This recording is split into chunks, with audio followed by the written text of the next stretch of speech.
So this is where it began. The objective was to make myself an arcade machine. Now, back in the 80s, the game that drew or had my attention most when I was I don't know, 14, 15 was a Laserdisc game called Dragon's Lair.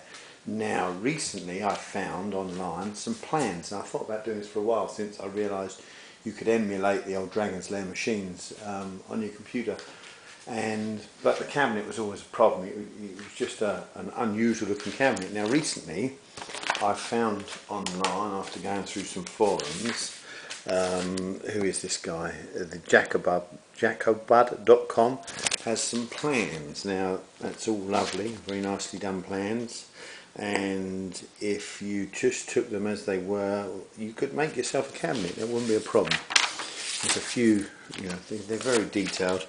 However, there is some problems. I'll just point this out. So, he's got a few elevations, top down, front, and then the sides. Now the sides are the ones that set the alarm bells off. I don't know if we can see this, but if you look firstly at the top here, it's quite a considerable drop from the top edge to the front of the marquee, and then if you look at the rake or the angle of the monitor, that's very shallow.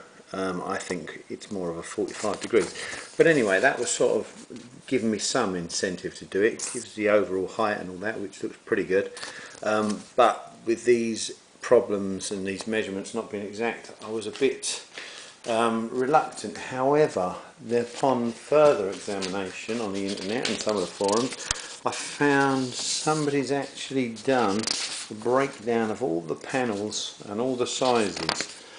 Now, if I was to be an owner of a machine and it had been water damaged and I wanted to redo any of these panels, this would be superb.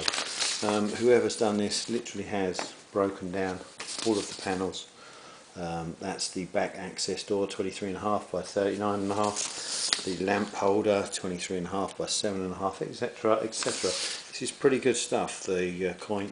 However, lots of it isn't needed. So there's the marquee, bottom marquee, top marquee, got all the angles in there, coin door front, the bottom, and then a different their version of the side elevation. Now, taking the two and assuming that anything that's similar, for example 72 inches in height, and this fella here works out to be 72 high, we'll take that as good golden. So anyway, I've used both of those plans, but I still amalgamated the values, and I actually used this. If you look at the side here, this one's quite good because it has the screw holes that are located on the side, which are used as the mounting brackets for the monitor. So I actually used those as a more appropriate way of working out the rake of the monitor, and therefore the front plexi and the panel at the front. So anyway, that's what I've used to date. So with that, I wanted to get some idea of what it would look like. So from there, I'll just pause a second and come back and show you what I did. I've done myself a mock-up. Being from England, I'm used to centimetres, so I just exchanged all the values here from inches to centimetres and made myself a mock-up of the cabinet as I believe it should look. So I'm going to put that on now.